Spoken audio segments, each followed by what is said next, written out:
إسلاميكو. عسلامة ومرحبا بكم. فقرة اليوم من إسلاميكو باش نحكيو فيها كالعادة على موضوع جديد في المالية الإسلامية اللي هو التأمين التكافلي. هات نعرفوا مع بعضنا اش معناه التأمين وكيفاش بدأ. التأمين هو عبارة على وسيلة لمواجهة المخاطر اللي يتعرض لها الإنسان في كيانه أو أمواله. بدأ قديما في إيطاليا، وأول نوع ظهر هو التأمين البحري لكثرة المخاطر والأضرار اللي تتعرض لها السفن في البحر من سرقة أو غرق. ثم ظهر التأمين على الحريق بعد الحريق الشهير اللي صار في لندن عام 1666.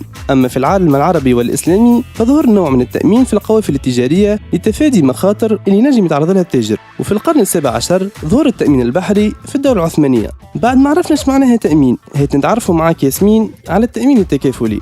من بداية الستينات بدأت المجامع الفقهية والهيئات العالمية تجتمع وتبلور في مفهوم التأمين الإسلامي، واختلفت التسميات في البداية. أولها التأمين التبادلي، وسبب التسمية هذه هو أنه المشتركين يتبادلوا مع بعضهم تحمل الأضرار كي يصير لهم خطر. ومن بعد تسمى بالتأمين التعاوني لأنه المشتركين يتعاونوا مع بعضهم في تعويض الأضرار اللي صارت لهم. ثم في أواخر التسعينات اتفقوا على تسمية التأمين التكافلي لأنه يجمع في معناه التأمين التعاوني والتبادلي، والهدف منه هو التكافل بين المشتركين. والتأمين التكافلي هذا هو عبارة على التزام مجموعة من الأشخاص معرضين المخاطر بدفع تبرعات تجمع في صندوق يتسمى صندوق المشتركين، وفي حالة تعرض أحد أفراد المجموعة هذه المخاطر يتم تعويضه عن الأضرار من الصندوق اللي تتولى إدارته هيئة من المشتركين وإلا شركة مقابل أجر معين. وحتى توضح الصورة أكثر كان تحكي لنا مصعب كيفاش تصير عملية التأمين التكافلي. في شركة التأمين التكافلي نلقاو إدارة تقوم بتسيير عملية التأمين اللي تتمثل في جمع الأقساط، تعويض المشتركين عند حصول الضرر، وتوزيع الفائض التأميني أو استثماره.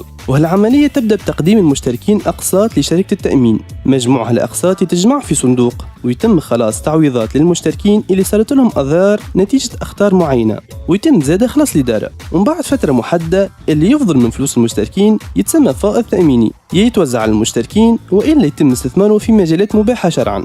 كنت وضح لنا أكثر ياسمين علاقة الإدارة بصندوق المشتركين. العلاقة بين صندوق المشتركين وإدارة الشركة نجم تكون قائمة على أساس 3 طرق. أولها الوكالة، فيها تخلص الإدارة من الأول وتاخذ مبلغ محدد من المشتركين. ثانياً المضاربة، في الطريقة هذه إدارة الشركة تاخذ جزء من الأرباح اللي يتمثل في نسبة من الفائض التأميني أو من عائد الاستثمار. ثالث طريقة قائمة على أساس المضاربة والوكالة في نفس الوقت، فيها تاخذ الإدارة مبلغ محدد من الأول كنسبة من الأقساط، ومن بعد تزيد تاخذ نسبة من أرباح صندوق المشتركين. وفي حالة يخسر صندوق المشتركين ولا يستحق السيولة ينجم ياخذ قرض حسن من صندوق المساهمين. دورك توا أنت مصعب باش تذكرنا بالفوارق الموجودة بين التأمين التكافلي والتأمين التجاري. التأمين التكافلي قام على مبادئ وأسس ما نلقاوهاش في التأمين التجاري. أولاً القسط اللي يدفعه المشترك هو بمثابة تبرع على أساس التعاون والتكافل بين المشتركين، في حين أنه في التأمين التجاري هو عقد معاوضة قائم على الربا والغرر. ثاني مبدأ هو الفصل بين صندوق المشتركين الخاص بالحرفاء وصندوق المساهمين الخاص بالشركة. ولكن في التأمين التجاري ما نلقاو زوج حسابات، إدارة الشركة تتلمد عندها فلوس الحرفاء الكل وما فماش صندوق خاص بالمشتركين. مبدأ آخر مهم في التأمين التكافلي هو توزيع الفائض التأميني على المشتركين أو استثماره في مجالات متوافقة مع الشريعة الإسلامية. أما في التأمين التجاري بحكم ما فماش صندوق للمشتركين ما نلقاوش لا فائض ولا ربح يستنفع به الحريق. ومن الفوارق زادة إدارة شركة التكافل تخلص حسب 3 طرق: وكالة أو مضاربة وإلا وكالة ومضاربة مع بعضهم. أما في التأمين التجاري ما نلقاوش هالطرق بحكم إدارة الشركة فيها صندوق واحد يجمع أموال المساهمين وأقساط المشتركين مع بعضهم. وأخيراً في شركة التأمين التكافلي نلقاو هيئة رقابة شرعية وإدارة تدقيق شرعي داخلي يراقبوا ويتأكدوا من أن معاملات وخدمات واستثمارات شركة التأمين التكافلي متوافقة مع أحكام الشريعة الإسلامية، وهذا اللي نلقاهوش في شركة التأمين التجاري.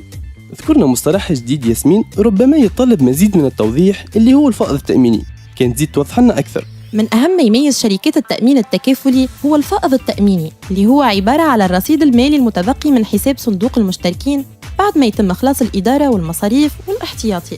والفائض هذا يتم استثماره ويتقسم الربح بين المشتركين وإدارة الشركة، وإلا يتم توزيعه على المشتركين بطرق متعددة. التأمين التكافلي في بلادنا قاعد يتطور تدريجياً بتواجد 3 شركات تأمين تكافلية، وزيد وجود قانون للتأمين التكافلي ينجم يساهم في تطور القطاع هذا ويزيد من المنافسة، وهذا اللي يوفر خدمات جيدة ومتوافقة مع مبادئ المالية الإسلامية. كانت هذه حصة إسلاميكو لليوم، نتلاقاو في نفس الموعد مع موضوع آخر في المالية الإسلامية. كانت معاكم ياسمين بن ضو ومصعب الرباحي. نهاركم طيب.